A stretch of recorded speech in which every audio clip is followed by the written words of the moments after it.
Nama kamu siapa? Itu kesurupan siapa? Nama kamu siapa? Nama kita?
Kalau syaitan yang masuk ke dalam tubuh manusia, sering mengganggu pikiran atau was-was atau membuat takut dan seterusnya, ini harus diruqyah atau seperti apa?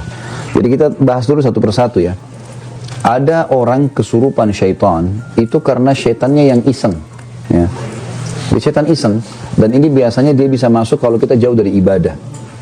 Ya, kita jauh dari ibadah. Misalnya memang kita nggak pernah zikir pagi sore, sholatnya bolong-bolong, segala macam. Nah ini kalau kita datang ke satu lokasi, syaitan seperti penjahat lagi lewat, dia kemudian mengganggu. Ini. Nah ini biasanya lebih mudah untuk keluarkan karena dengan dia ibadah, dia lari ke ibadah, maka syaitannya akan merasa kegerahan, kemudian dia akan keluar, gitu kan? Yang kedua, syaitan juga bisa masuk kalau dia marah karena ada perbuatan kita yang membuat dia marah. Seperti misal kasus, kita kan dianjurkan untuk tidak menyiram air panas atau kencing sembarangan di tempat kosong kecuali sudah baca Bismillah atau isti'adzah, a'udzubillahi minasyaitonirrajim, gitu kan? Karena biasanya kita kencing di situ atau buang sembarangan air, kemudian kena anaknya jinnya jadi marah masuk ke badan, gitu kan? Nah ini dibahas oleh para ulama, sering terjadi karena diketahui pada saat diruqyah, jinnya mengaku seperti itu, gitu kan? Kalau poin yang pertama tadi itu yang masalah orang lalai dari ibadah, pernah terjadi di Madinah, mahasiswa dari Rusia dia.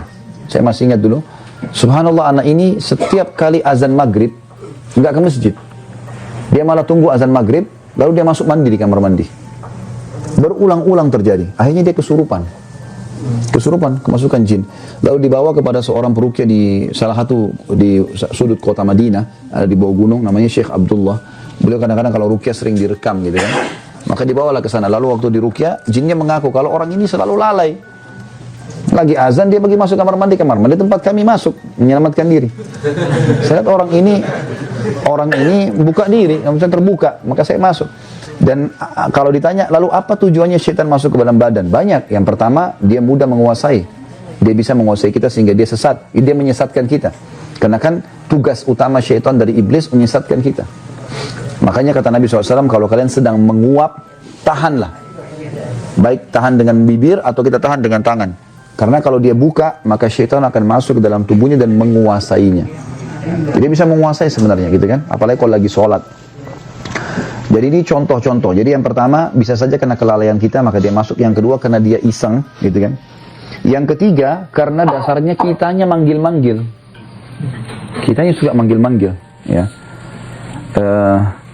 Ini biasanya orang yang kayak semua kasih sesajen di gunung-gunung, di gua, di lautan, lalu dia panggil-panggil wahai penjaga gua, apalah penjaga gunung, panggil-panggil namanya. Nah ini biasa kena panggil-panggil nanti dia bisa kesurupan, gitu kan. Kesurupan. Yang keempat, dia ditransfer oleh orang lain seperti tenaga dalam, ya. Itu biasanya kan syaratnya dimandiin malam hari, apalah dengan rujuk kembang, apalah segala macam ini, maka ditransfer syaitan itu. Bahasanya di Indonesia biasa transfer aura. Padahal sebenarnya bukan transfer aura, itu tuh memang ada jin. Karena rata-rata teman-teman yang pernah belajar ini, tenaga dalam segala macam, mandi tengah malam, ini begitu kami ajarin ruqyah, begitu dia ruqyah dia muntah-muntah, reaksinya sendiri ada, gitu. Jadi memang reaksi itu bisa terjadi. Ini termasuk bisa. Yang kelima, bisa saja syaitan masuk justru karena dikirim oleh para penyihir. Ya, seperti kita diambil foto misalnya, diambil potongan rambut, diambil apalah, pakaian dalam. Makanya teman-teman sekalian hindari sekali foto yang dipajang. Hindari sekali. Kayak kita di medsos itu ya. Maksudnya apalagi kalau di profil. Ada orang subhanallah pergi taklim, otw taklim, tak foto. Nanti pulang taklim, foto lagi. Gayanya luar biasa, 1000 gaya gitu. Nah padahal sebenarnya itu bahaya sekali itu. Karena kalau ada orang yang hasut sama kita atau malah suka dengan kita, dia bisa ambil foto profil itu, dia sihir. Sudah cukup untuk menjadi alat sihir. Nabi SAW pernah disihir oleh Lubab bin A'sam, orang Yahudi. Ya, Nabi SAW sebulan teman-teman nggak sadar, nggak tahu apakah sudah kasih giliran istrinya atau belum. Sampai kadang-kadang istri ingatkan, ya Rasulullah belum Anda datang ke tempat kami. Seperti itulah.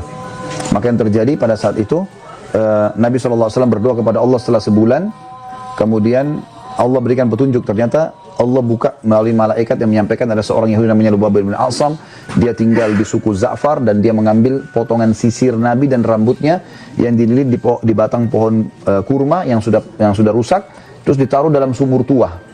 Maka Nabi SAW mengajak Zubair dan Ali radhiyallahu anhum ajma'in lalu membongkar sumur tersebut, mengeluarkan lalu memusnahkan buhulnya. Ya.